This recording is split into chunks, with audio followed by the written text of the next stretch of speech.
Hello, everyone. This is Night Wine Wrestling. We're back to doing our weekly shows again this year. Somehow last year we got off of that a little bit. We're going to be doing a real quick hour-long show somewhere around there today. I'm going to be going over a lot of the local stuff. My partner here, Lenny Powers, he's going to be doing an Ironman preview, and then hopefully Mike Vash is back to do a Kent State and Ohio State preview. You know, we've got big duel coming up this Sunday. Right, Sunday afternoon at 1 o'clock. Pack the house over at Kent State. Okay, first thing I want to just mention is that must have been one heck of a duel down at Claymont on Saturday night. Brecksville beat Claymont 33-20, and anyone 33-30. 33-30. Yeah, my bad. Yep. Thank you. Uh, that had to be one heck of a duel. I wish we could get down to Claymont to do a duel. The people down at Claymont are such great wrestling fans. They can listen to their wrestling live on the radio every match. Okay, now I'm going to go into some of the PTC stuff. I don't know exactly what's going on weight wise with all the people. Too early in the season. Yeah, it's so hard to do. I don't have any results from Springfield. I just talked to a kid from Field, but I'm looking at some of the results here from the Aurora tournament.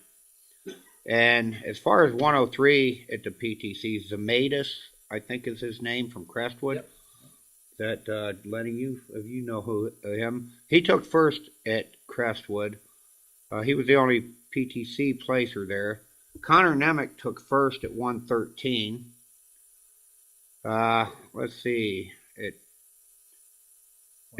132, Dylan Kager took first from Crestwood. Crestwood took second as a team. I'll just go through their kids right away. I was going to try to do this by weights, but it's going to be a little bit too tough. Kager took first. Fejadelum, who was a state qualifier, I'm not mistaken, last year, he took third. And he was in a real tough weight class. As I'm looking down here, he beat Smosny from Streetsboro for third and fourth. Divin from Waterloo took first. So, that makes it real tough for those weights. Now, who knows if the kids are going to stay at those weights. Streetsboro took fourth. Waterloo sixth. Kent and Richtown both placed low, but they had kids place in the tournament. Note for Rootstown, it looks like both the Lintons were the placers.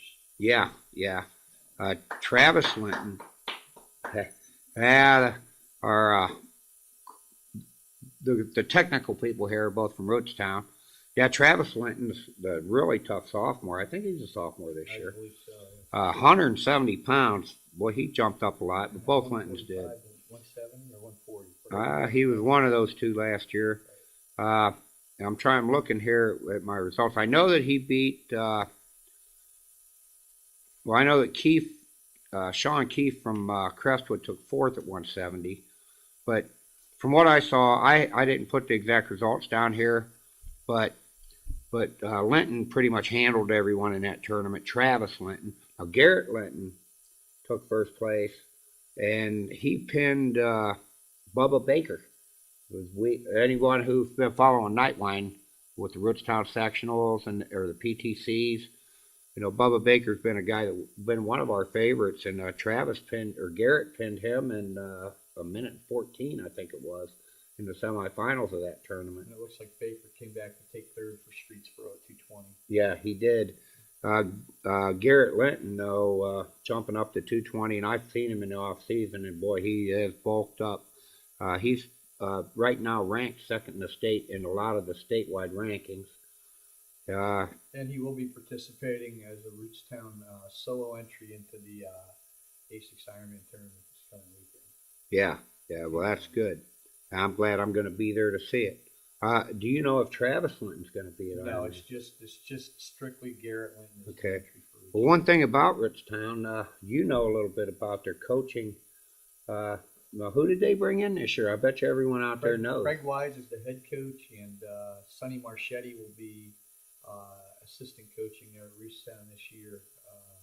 And that'll be a great addition to that program, both of their knowledges in wrestling and the group of kids that they have. It's a really good fit. So. Yeah. I'm sure that with Sonny Marchetti coming into that program, they might get some more kids to come out to wrestle some of their lighter weights. One thing's for sure, the room will be intense, and the kids better be ready because Sonny's no nonsense. And as far as I know, Craig Wise is the same way. I don't know Craig as well as Sonny, but they're both combined both of them two-time high school state champions. Right. Wrestling themselves, and they bring a lot of knowledge and skill to that room. So, and I'm sure the kids will take to it real well.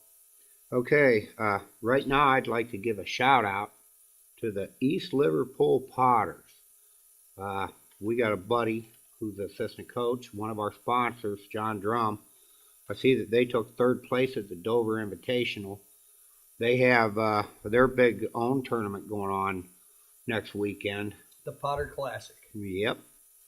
A couple other matches that I have here that just local teams, PTC teams mostly.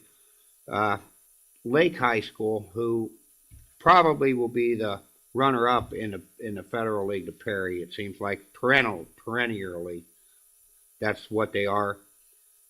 They beat up on Coventry 47-19, and they beat Louisville 45-19.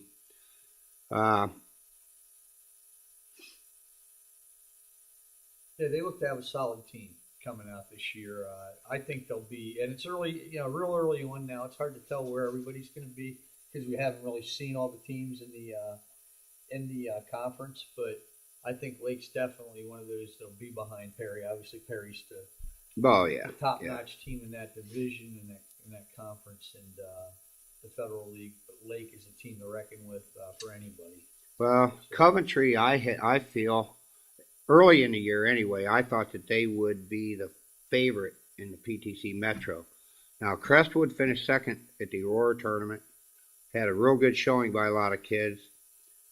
Lake beat Coventry up pretty bad, and I don't have the box score for the match, but from what I heard, Howland beat Lake in this dual tournament, and Howland is now at the West Branch sectional, so that means Howland, West Branch, who everyone knows is tough every year, and Crestwood will all be at the same sectional.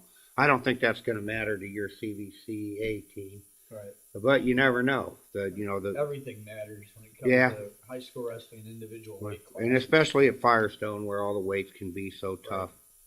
Right. Okay. Well, this is about all I have for the local area right now. There's so much more I can talk about, but we don't have 8 hours. So, it's early in the season. We got a big season ahead of us. What we want to try and do is not so much talk about what's happened, but as the season progresses, we want to talk about where we anticipate seeing kids, where they're going to be ranked. Yes, I agree. Where they're going to be fitting into the sectionals and the districts, and then into the state tournament. But what I want to go over is it a segue now into my time? Yes, okay. It's your time. Again, Lenny Powers here, and what I wanted to talk to everybody about tonight.